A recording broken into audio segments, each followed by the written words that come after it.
Can you just go out and just tell people in the hallway just to stay away from this office if they're talking, because we can hear it.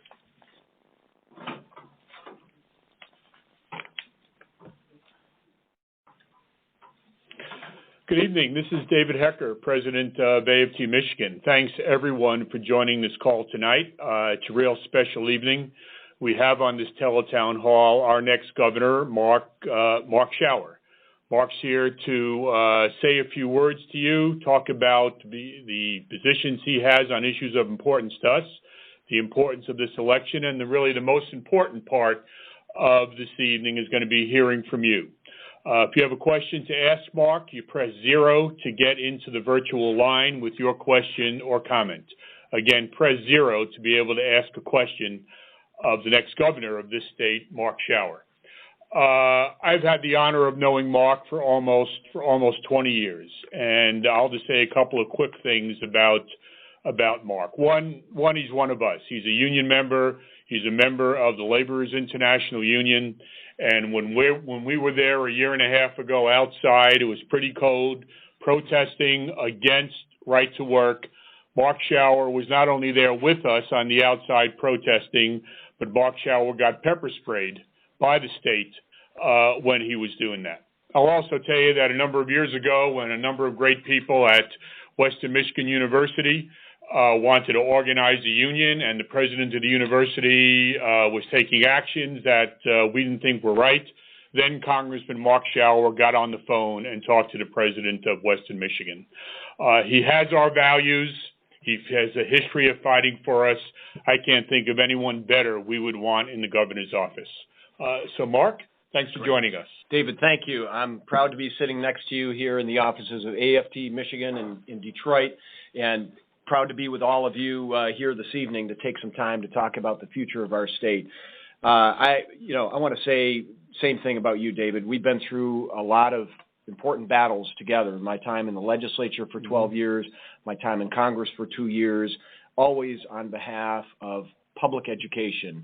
And you are tenacious on behalf of all of your members and a great labor leader in this state. So it's an honor to be here. I think by now, with 43 days until the election, you know my story. My dad was a public school teacher. He was a high school biology and chemistry teacher. My mother was a registered nurse.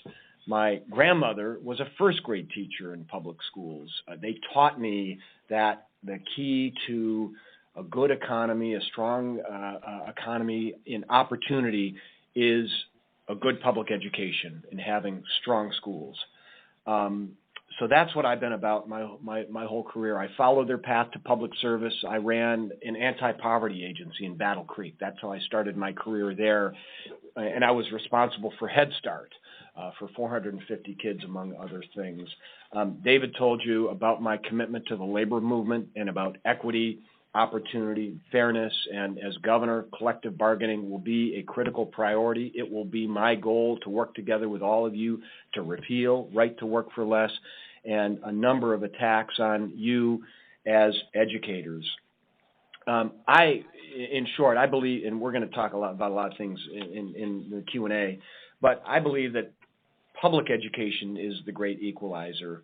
You know, you education employees, whether you're teachers, support staff, professors, parapros, adjunct, graduate employees, you are the backbone to a strong public education system, and you are incredibly hardworking and deserve respect and a voice in how Michigan makes progress. I'm going to say it this way, and I say it everywhere I go, that educators comprise you are the most important profession, collectively. Those of you in K-12, pre-K, and higher education. So I don't want to say a lot more. You know the indictment on Rick Snyder. I don't need to go there. But one thing that he's done beyond attacking public education, higher education, is taxing retiree pensions, which is hurting a lot of retired AFT Michigan members. We are primed for change. The public gets it. And changing our state of Michigan is really within our hands. So I look forward to the conversation about issues, because ultimately this is about what issues we need to change together here in Michigan. David, thank you. Back to you. Thank you, Mark. We're also going to take a couple of polling questions during this evening, and we're going to do the first question now. So press 1 if we can count on you to vote for Mark Schauer on November 4th. Press 2 if you're undecided and need more information on Mark Schauer. Again, press 1 if we can count on you to vote for Mark Schauer on November 4th. Press 2 if you're undecided and need more information. And press 0 again if you want to ask a question or make a comment. 0 to ask a question or make a comment. So while people are voting, we'll turn to our first question.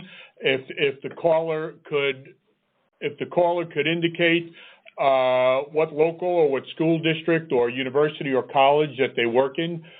Steve Portnoy, can you ask Mark your question? Yes, hi, and thank you for taking my call. I work for Detroit Public Schools, and I'm with Detroit Federation of Teachers, 231. Mr. Schauer, I'm just wondering, what is it that you plan to do about the emergency manager situation? We've had this for quite a while now, and it doesn't seem to be working.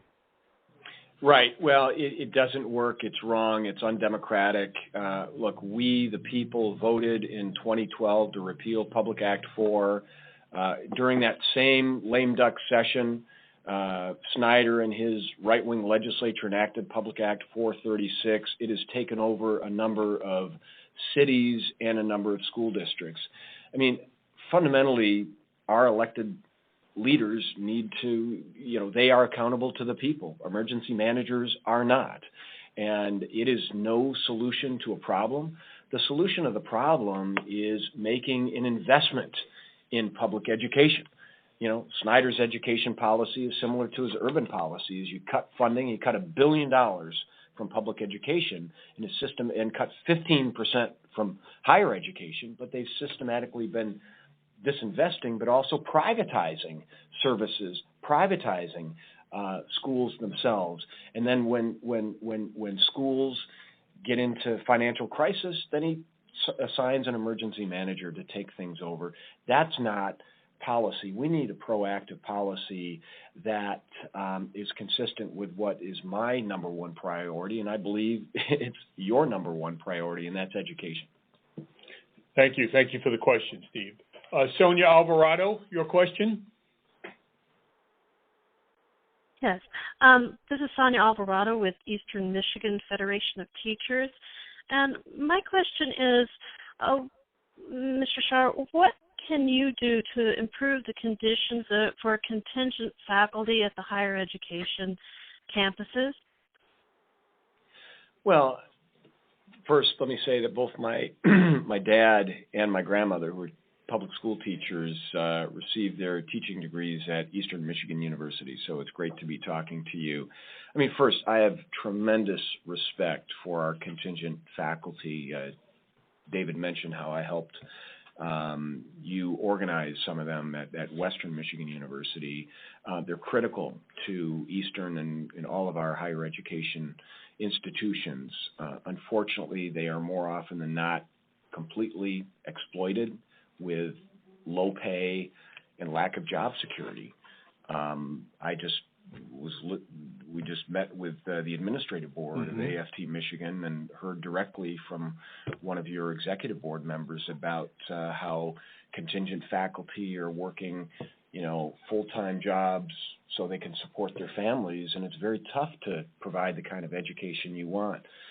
But as important as contingent faculty are, the foundation core, it should be our goal that they be tenure track faculty. I mean, you need that job security that you don't have as a contingent faculty member. So I think we need to reverse this trend away from tenure track to contingent faculty and provide pathways for those of you who want to become full-time and tenure track faculty. So it's time that we not only start recognizing the contributions that you all bring to the process, but also honor those contributions by providing a real pathway to permanent and full-time faculty status.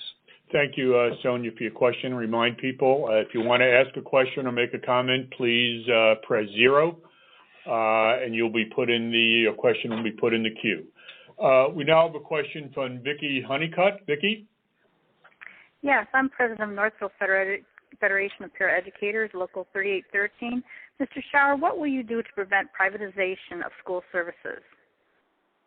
Well, I am patently opposed to privatization of school services, government services. I mean, I'm sure you all noticed a scandal in the Snyder administration about Aramark.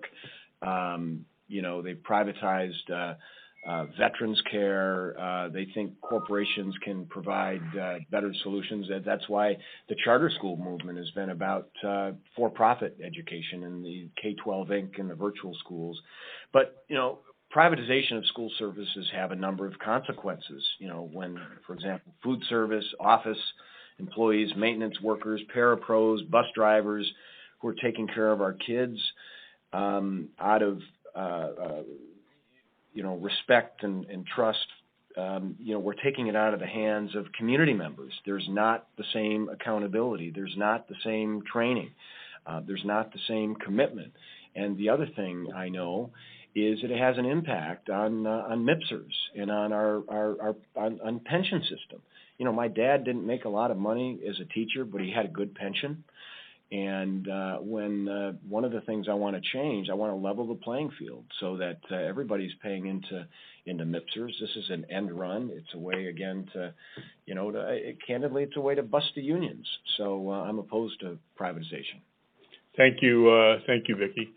We have a question from LaShawn Sims. LaShawn?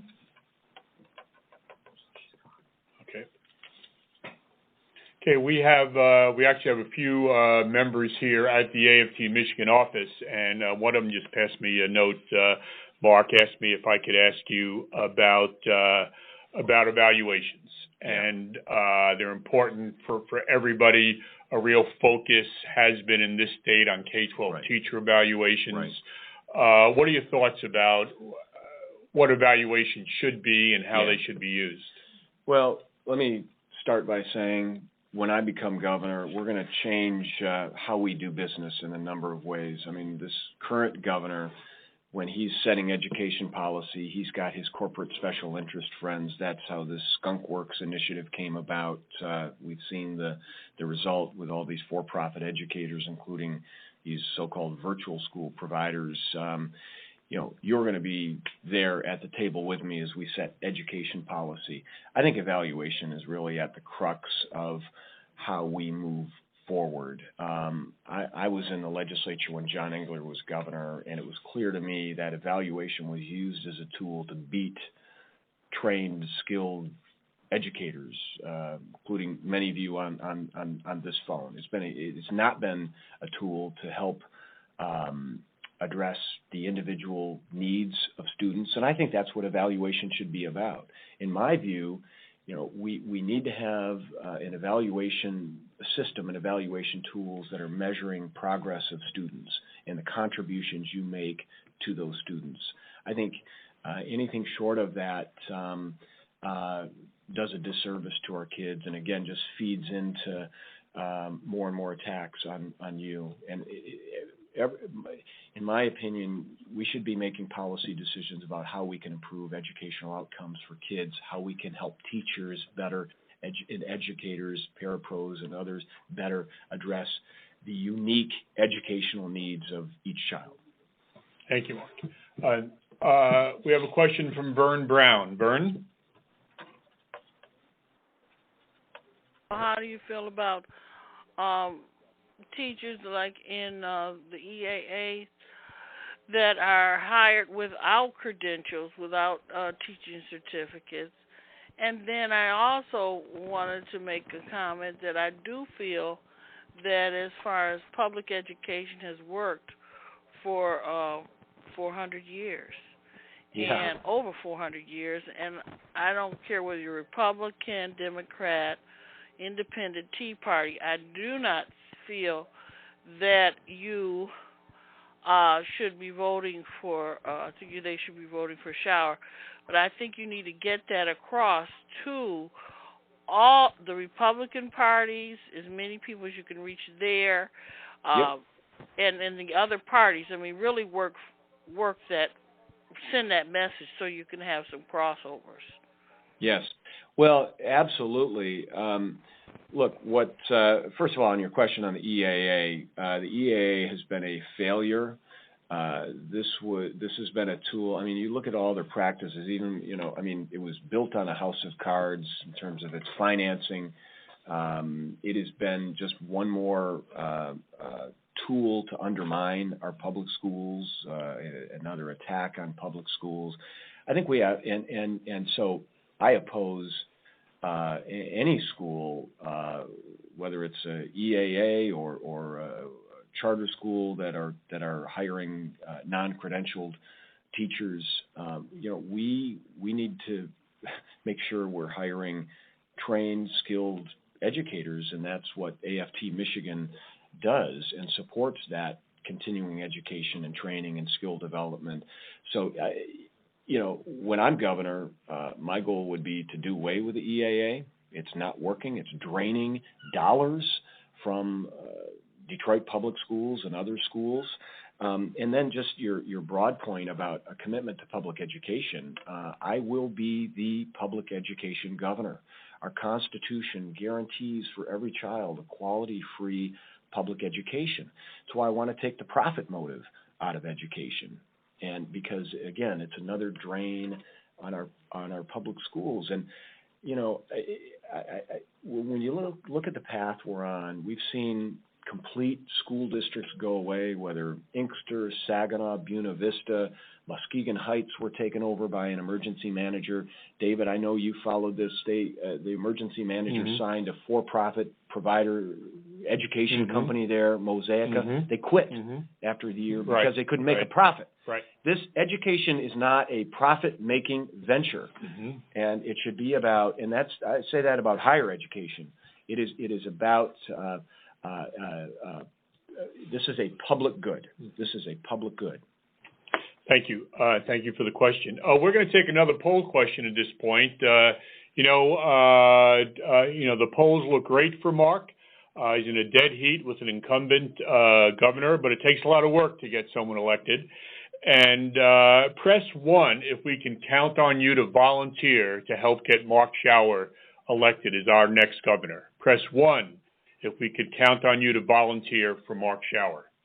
Can I say something, David? Sure. I hope as many of you press 1 as possible because, they've got the millionaires and billionaires, and we have the people, and they're not expecting the people to turn out and vote in this election. So if you can volunteer, talk to your fellow AFT Michigan members, talk to your family members, friends, people in your neighborhood. That's how we win this election. We have a question from, and I apologize if I'm messing up the pronunciation of your name, but Harpreet Singh. Yeah. Thank you. Hi, and good evening, Mr. Schauer. I am a Professor Harpreet Singh from Wayne State University. All right. And tomorrow marks my 33 years of my service at Wayne State. Congratulations. Sir, I have been seeing that during all these years, the tuition is increasing at an exponential rate. At the same time, the number of administrators in the universities, not the faculty member, administrators are increasing at much higher rate than I think it is desirable. So this is happening in all the universities. So my question to you, sir, is I have ideas how we can even reduce the tuition, but I'm not finding any initiative by anybody at the higher level, so that the students there should not be any increase in tuition. So how do you, sir, think that we can put an halt to the increasing tuition, at least in Michigan, sir? Well, I think the short answer, and I think the most direct and real answer is the state of Michigan has to understand that our universities and our community colleges are important assets in training our workforce to have a strong economy, as well as research that comes out of great universities like Wayne State that can be commercialized to create new business ventures in Michigan. But, we just had this conversation in your meeting, David, a little bit ago. The state of Michigan used to provide about 70% or even higher than that of funding for for universities. So tuition made up about 25% or so of that. That's completely flipped, completely flipped. So universities are in a position to hire or to raise tuition. I followed the situation at Wayne State very closely last budget year, where they applied, the governor, who's completely out of touch, then provided these caps on tuition increases. Wayne State, because its unique urban mission and the student mix and that it serves, its board of governors that we elect could not constrain tuition to that amount because of the deep state budget cuts. Rick Snyder came in his first year, cut higher education by 15%.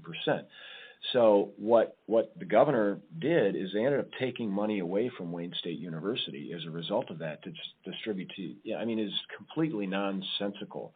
So the state of Michigan has to make a commitment to its universities, to its community colleges. It's a key driver in our economy. And I'm sure you know this, Professor, that Michigan spends more on its prisons than it does on higher education. We've got to flip our priorities, and ultimately that's what elections are about priorities. Thank you. Thank you for your question, Professor. We have a question from Donnie Saki. Donnie?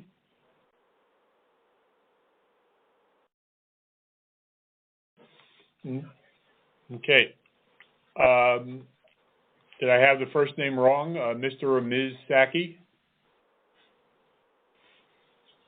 Okay, so we'll move on. And I haven't seen these ads.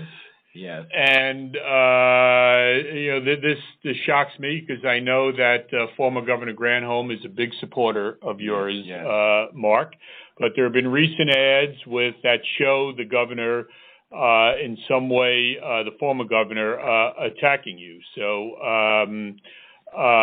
Sherry Johnson on the phone has raised this issue. Can you? What's going on? Well, it's very interesting. At one level, what's going on is Rick Snyder and the Republicans can't beat me because we've been gaining momentum in this whole race. So they think they're running against Jennifer Granholm instead, I guess. I served 6 years in the Michigan Senate when Jennifer Granholm was governor, and the attacks are about tough decisions that needed to be made at a time when reckless Wall Street behavior, reckless behavior by the mortgage industry about collapsed Michigan's economy, that coupled with what the near death of the auto industry and what it did to Michigan's economy. So basically what these ads do is blame everything on Jennifer Granholm and me by extension. I was a Democratic leader of the state Senate. We were having to clean up messes caused by Wall Street and reckless mortgage lenders, and the fact that we lost so many manufacturing jobs due to unfair trade deals like NAFTA and so forth. So the fact of the matter is, this is an important point. Rick Snyder takes credit. He's kind of patted himself on the back, claims Michigan's economy is back, and he deserves the credit for it. Well, I don't think most people I talk to don't feel come back. The economy is certainly not coming back for them. It may be for the folks that got his big $1.8 billion corporate tax break and his corporate special interest buddies, but not for most Michiganders. So, but what's ironic is, as Jennifer Granholm was leaving office, the auto industry was starting to come back. I was there in Congress, by the way, and helped rescue the auto industry, and Rick Snyder said that was the most overblown thing. Now he's trying to take credit for those jobs.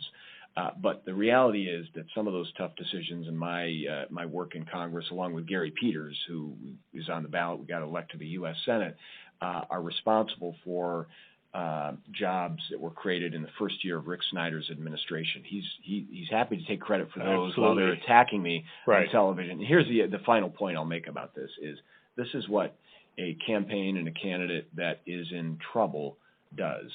And so get ready. You're going to see, a lot, many more attacks, and they're going to get more brutal as these final 43 days. But the good news is, and this is why this call is important. So the facts, the reality, and we've got a very different set of values, and we start with public education being our number one priority. We have a question from Beatrice Carter. Beatrice? Well, the question that she had asked, maybe she had to get off the phone since she put it in. Teachers are under attack. What will you do to restore pay and benefits? Well, I said it before. Teachers and educators are the most important profession in our society, and we need to value them as such. I know that teachers, educators, parapros, just talked to a representative of parapros a few minutes ago about the cuts that they've been suffering, and educators take money out of their pockets to provide basics in their classroom, even after they've had their pay and benefits cut. So we have to start by making sure we put the money back that Rick Snyder took from our schools. It was $1 billion he took out of education when he came into office. He's claiming somehow that he added $1 billion, so you got to give him a reality check on this. But we got to put the money back in to our public schools. We've got to make sure that we cut the profit motive out of education in Michigan, so those dollars come to our public schools. And I support collective bargaining, period.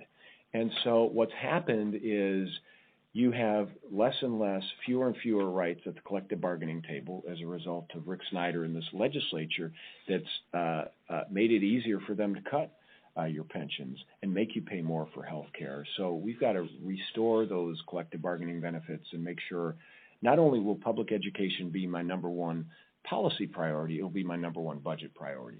Thank you. Remind callers to press 0 to ask a question. Press 0 to ask a question of Mark Schauer. Bob, you have a question about the pension tax? Yes, Mr. Schauer, if you're elected as our new governor and replace Snyder, would you repeal the tax that Snyder placed on teacher retirement pensions? Yes. Okay. Yes, it will, and I'll tell you what. It's going to be the easiest thing I do, because these Republicans realize they went too far in following Rick Snyder in taxing retiree pensions. I mean, and to hear Snyder defend this, he doesn't say that, he says there's no such thing as a pension tax in Michigan, and he considers it. The fact that retiree pensions are not subject to the income tax is a loophole. He calls them a tax expenditure, that it's unfair. We're going to give him a reality check. And I'll tell you, Republicans actually some of the Republican legislators introduced legislation to repeal the Snyder job-killing pension tax. There are actually Republican candidates out there running for the legislature saying they want to repeal the pension tax. Here's the other point about it. So it's unfair. It's hurting retirees. It hurts our economy. Snyder believes that you grow the economy by giving big corporate tax cuts. Same old trickle-down economics. It's not working. Here in Michigan, you need to know this. Michigan we're now tied to have the 5th worst unemployment rate in the country. Last month, we lost 9,500 jobs. That's the most of any state in the country. I mean, his trickle-down policies aren't working. I believe you build a strong economy by, from the bottom up and from the middle out, not from the top down. And you got to make sure that, and that's why we have to repeal the pension tax. I want to restore the child tax credit. They taxed working families. They even raised taxes on low-wage earners in our state. I believe that, and this is why I champion the minimum wage too. When people have money in their pockets, you're not putting it on Wall Street where these folks that got their big corporate tax break, you're spending it in local businesses that hire Michigan workers. Thank you. Thanks for the question. One more thing, David. I know Sure, we got to Mark. move on. We got to keep it moving. But the other thing the pension tax does is it causes some retirees to leave our state, Mm-hmm. and it discourages other people from coming to Michigan, and that's bad for Michigan. That's a great point. Jim from University of Michigan Flint, you have a question for Mark? Jim? Okay. Barbara? Oh, we have Jim. Jim, you're on? Yes, I am. I think. Can you hear me? Yeah, hi, we can. Jim. Yeah. Yes. Mr. Schauer, you mentioned that one of the parts of the budget that has really gone extra is the corrections budget for prisons, and much of that, it appears to be misspent in terms of people being incarcerated that it's not necessary to. And so money is then taken from other priorities, such as your priority of education. Given the perspective of the public about this, what would you do as governor to change that priority and invest more money in education and reduce the investment in our prison system? Right. I learned when I was responsible for Head Start that every dollar invested in a quality developmental preschool program, and I know that AFT Michigan represents a number Mm-hmm. of folks that work in preschool, Absolutely. that there's a savings of at least $7 later on. I've seen the savings number as high as $17. But let's just see, any of us that could get a 7-to-1 return on our financial investment, we'd take that in a minute. And part of that savings is fewer juveniles in the juvenile justice system, fewer adults in prison. So education really is the key, starting with early childhood education. So that is a commitment that we must make, and I'm going to lead us in that direction. But we also have to, I've worked on, actually talked to a judge in Kalamazoo that was the godfather of drug treatment courts. These diversion courts or these alternative courts like drug treatment courts, mental health courts, veterans courts work. They stop the revolving door in and out of county jails. They also prevent fewer people from getting eventually into prison. So it's part of the way we reduce the number of people going in the front end. We also, third, have to look at sentencing guidelines. As Pat Caruso, Governor Granholm's former corrections director, said, we got to decide who we're mad at versus who we're afraid of. And we got to make sure sentencing guidelines are fair. They're not disproportionately locking up people of color for longer sentences.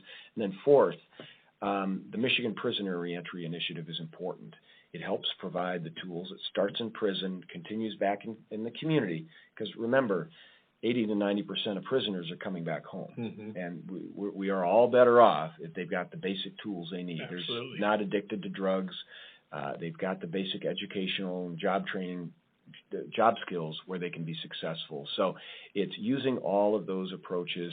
And then the final point is, we talked earlier, Snyder thinks that corporations can do everything better. That's why they gave this contract that should have never been awarded to Aramark Prison Food Service. It's going to cost the state more. We need to listen to state employees. We need to listen to public employees like I'm going to listen to you and value you, because you know how we can do things better.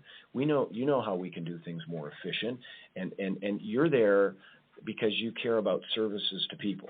And so I know we can, by listening to those public employees, we can run that corrections department more efficiently too.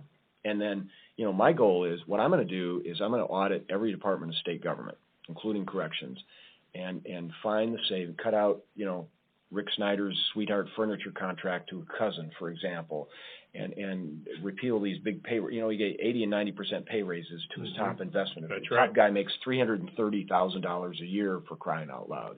And we're going to repeal that stuff, all the waste, do things more efficiently. And then we apply those dollars to our priority, to education, to fixing our roads, for a couple of examples. Absolutely.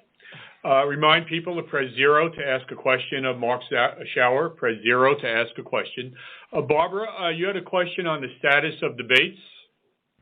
Hi, good evening, Mr. Schauer. It's more like a comment.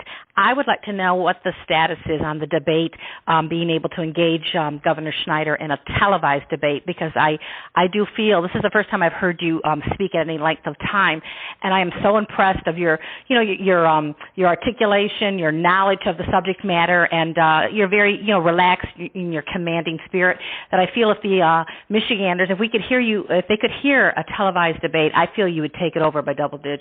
So where do we stand on that with Schneider? Is he committing yet?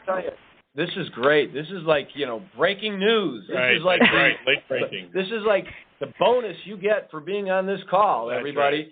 Right. I told Brother Hecker that the breaking news was 5:30. We've been trying to drag Snyder to the table. I know how you feel with collective bargaining. These guys have not wanted to get to the table to negotiate. That's right. And so we finally got him to the table. And I'll credit the Detroit News, the Detroit Free Press, and Detroit Public Television. They agreed to a debate with us. It will be Sunday, October 12th, 6 p.m. at Wayne State University. It will be televised by Detroit Public Television, live streamed by the Detroit News and the Detroit Free Press. Stay tuned for other details. I don't know where you live, Barbara, but other TV stations can pick it up and broadcast it as they see fit, but it'll be a town hall format. So I'm ready to go right now, and I think that's a format that, I've said all along that our democracy deserves, that voters deserve this chance to see the candidates side by side in this unrehearsed, unscripted format, and we're going to get this one debate. We're calling on him to do more now that we broke the ice on this one, but we at least have this one on October 12th, and I urge you all to watch, pay attention, and get all your friends to watch and pay attention too. Thank you. Thank you. Thank you, Barbara. I think it says a lot. That's not good about the incumbent governor, that he isn't even willing to discuss the issues with you in front of the Michigan voters. Absolutely. That just says an awful lot. Well, and I think it's part of he realizes his campaign is in trouble. Right. And they've been getting beat up by the press for dodging a real debate. So I think, it will be a great opportunity to compare me and my values and my priorities with the record of the current governor, because we're going to make him defend his record. And then this is what this election and every election is really about. It's really about the values that the candidates hold. We're going to go to another poll question. This is a tough one because we're going to limit you to 3 choices when you probably have a lot of your own ideas. But which of these issues would you like Mark Schauer to focus on as a top priority when he's elected governor? Press 1 for education funding. Press 2 for restoring full collective bargaining rights. And press 3 for ending the corporatization of education. 1 for restoring and enhancing education funding. 2 for restoring full collective bargaining rights. And 3 for ending the corporatization of education. And while people are voting, we have a question from Sarah in Mount Pleasant. Hello. Hi, Sarah. Hi. Hi. So I'm a brand new teacher, and one of the hardest things it's been for me is the starting salary and my health care contributions. And I was wondering what type of specific policy changes you would seek to try and make it easier for people entering the teaching field to actually start a career here.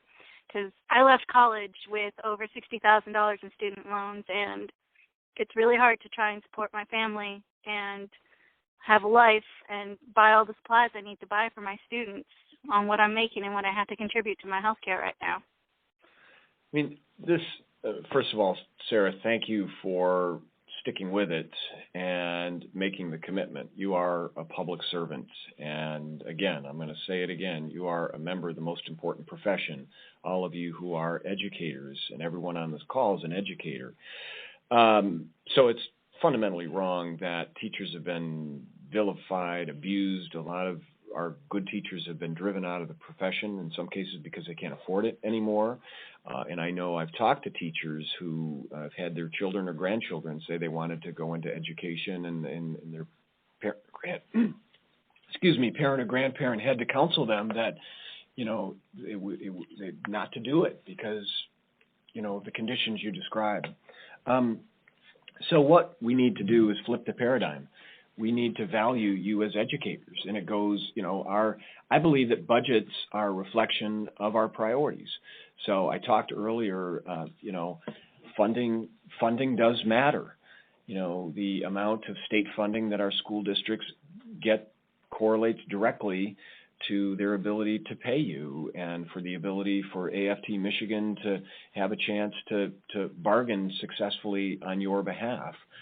Again, I believe fully in that collective bargaining process where, you can have a voice in your in what you have to contribute to healthcare, what you have to contribute to your retirement. I talked also, part of the funding picture is cutting the profit motive out of education so that all of these dollars that are going to for-profit school providers. By the way, these charter schools the Detroit Free Press did an incredible series. I'm sure you all saw that. They spend $2,000 less per pupil in the classroom, $800 more per pupil on overhead. They're sending money to their corporate shareholders and their CEO bonuses and all of that. We have to fundamentally flip the paradigm here in Michigan, and I think that's the approach we need to take. And bottom line, if we have Rick Snyder 4 more years, it's just going to continue to get worse and worse and worse. Sarah, I know the healthcare costs, the pay that is inadequate for the work that you do are extremely important. But a conversation, in addition to that, conversation Mark and I were having a few days ago was about mentoring for new teachers. Yes. And as you know, Mark, a long time ago, Michigan passed a law requiring mentoring, and then, as is the way, there was no funding for that. Right. And when we were talking, you were mentioning that when you reverse the priorities, and corporations don't get $1.8 billion tax breaks. Money goes back to education. That helping to fund a mentoring system for new teachers would be a priority for you. Well, that's right. My dad taught for 38 years, and he was a high school biology and chemistry teacher, and he always wanted to be on top of his game and felt at that point he couldn't. But he would have been a perfect candidate to be a master teacher or a mentor to help new teachers like you. I think that's exactly right. Part of our commitment to professional development. The final thing on this point, and as we talk about education funding, we need to do an adequacy study here in Michigan of what it costs to truly educate kids, including particularly kids with special needs. Right now the funding formulas are pretty arbitrary.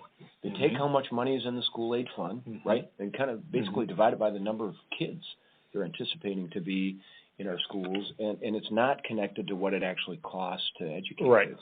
Right.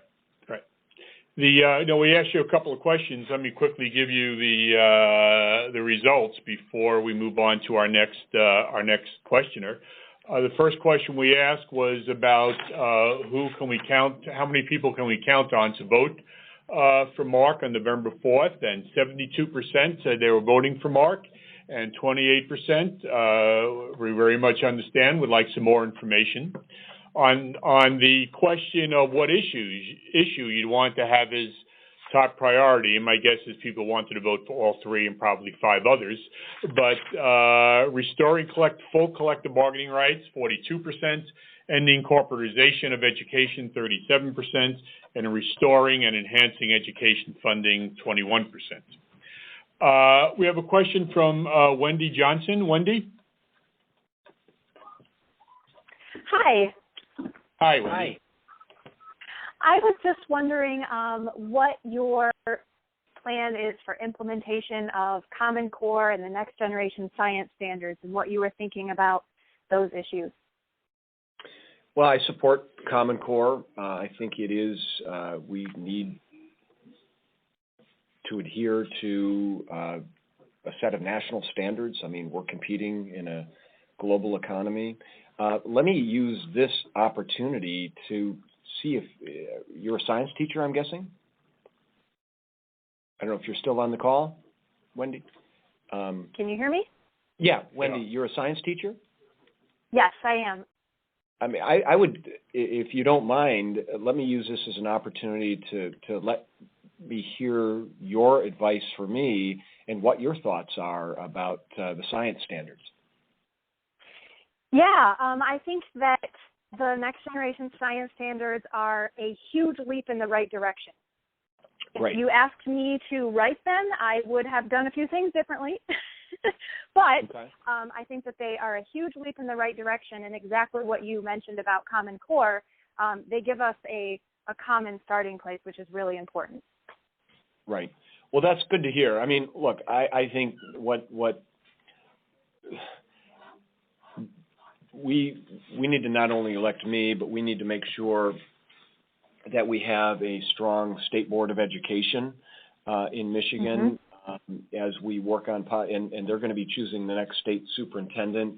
You know, my observation is implementation of Common Core so far has been pretty poorly done. We need teachers and administrators involved in that process who really understand to take, you know, to your point, it could have been done a little bit differently, and you probably didn't have a voice in that process. It would be a pretty safe guess. I think we need to phase it in and work out the bugs as we go, and you know, the testing and evaluation. You know, that is a very key component.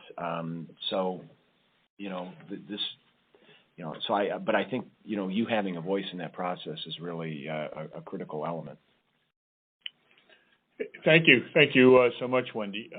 Matthew, do you have a question for Mark?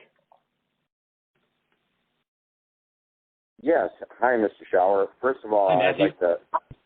I'd like to thank you for having the courage to run and be a strong proponent of education. That's something a voice we've all been waiting to hear.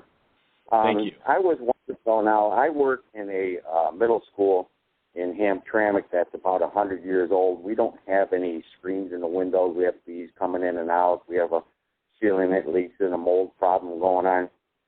Have you ever considered making one of those schools a backdrop for your stance on education and what's happened under the Schneider administration, so that people don't just get the idea that teachers have gotten pay cuts, but the children are being punished for his actions?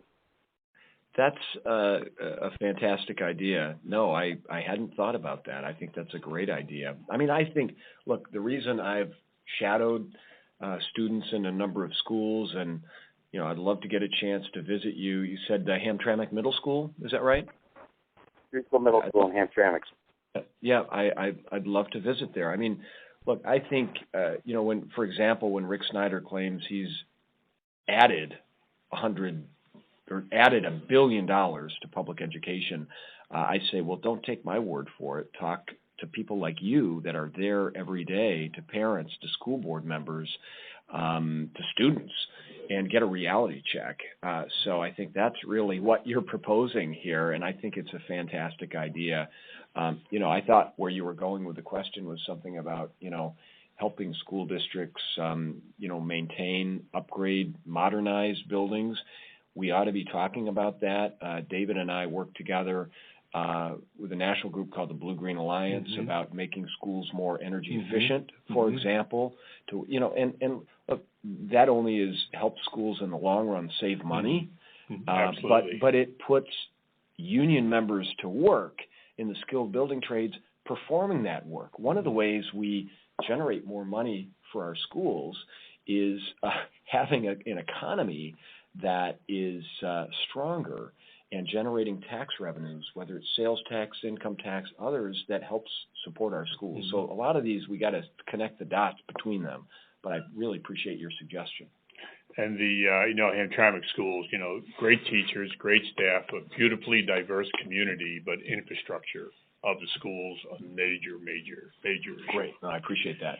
Another poll question before we get to the next question. If you're willing to talk to friends and family on the importance of voting November 4th for Mark Schauer for governor, please press 1. Press 1 if you're willing to talk to friends and family about voting for Mark on November 4th. We have a question from Willetta Ramey. Willetta?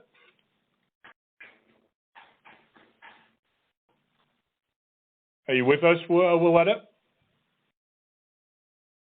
Okay. We have another question here from a member in the room about standardized testing, Mark, and what your thoughts are on how standardized testing is currently being used. Yeah. Well, we touched on it earlier, and it's good to be able to drive this point home. I think standardized testing has been used to beat on educators. There is an agenda to undermine public education, to privatize education in Michigan. Teachers and educators have become the enemy, which is just it's hard to believe that they've been able to do that to you that, again, comprise the most important profession in our society. That's a big statement, but I believe it to my core.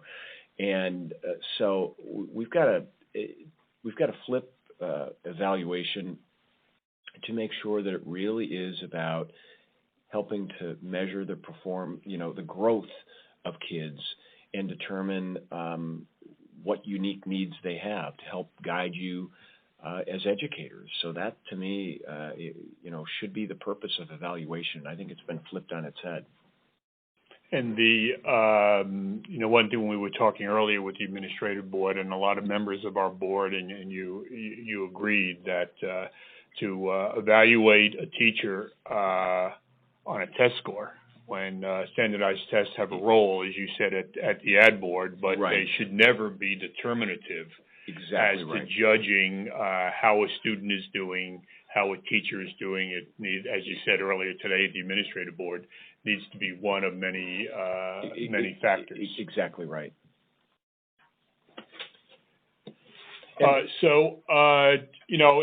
We said we'd go about an hour. It's about an hour. We know there are a lot of people who ask questions. The time didn't really allow us to get on the air. We appreciate, after a long day of work, people getting on the phone. Mark, we really appreciate you being with us. A few brief closing comments? Yeah, I want to thank you, all of you, for what you do. I mean, I want to make sure you're clear of where I stand, that you are members of the most important profession in our society. We need to honor you. We need to support you. We need to give you the tools and the resources to be successful. We need to give you the right to collectively bargain. I will be the public education governor and mean it. That will be my number one priority. This election, we've seen what's happened to our state, what's happened to our public schools, to our community colleges, to our universities, and it's taking Michigan in the wrong direction. The current economy under the incumbent governor may be working for a few in Michigan, but it's not working for most of Michigan. And really, he's mortgaged our future by making it more expensive for people to go to college, relying more on contingent faculty, weakening and attacking public schools. So the good news is we can change this. And we've got, after today, 42 days. I promise you that I will be working hard each and every one of those days. As David mentioned earlier, this is a jump ball race. When I got in the race, David, you and I talked about it day one. There weren't a lot of people that thought that we could beat Rick Snyder. Now we know we can. Absolutely. They are running scared, and they should be. So it's really up to us to determine what our priorities will be. Will it be more tax cuts and giveaways for the wealthy, more tax increases on retirees and working families, more cuts and disinvestment for schools? Or are we going to choose to invest in our kids, invest in educators, invest in our communities, to build a Michigan and to build an economy that involves and works for everyone? That's what I choose, and it's been an honor to be with you tonight. And let me guarantee you this. This is just the start of a conversation. when I am governor, you will be at the table with me when we craft education policy. We're going to do it together. Well, Mark, I know how hard you work and how hard AFT Michigan works, and if we each do our jobs, as we will be, you're going to be the next governor. So thank you for joining us, and thank you, members, for being on the phone with your great questions and comments, and have a great evening. Good night.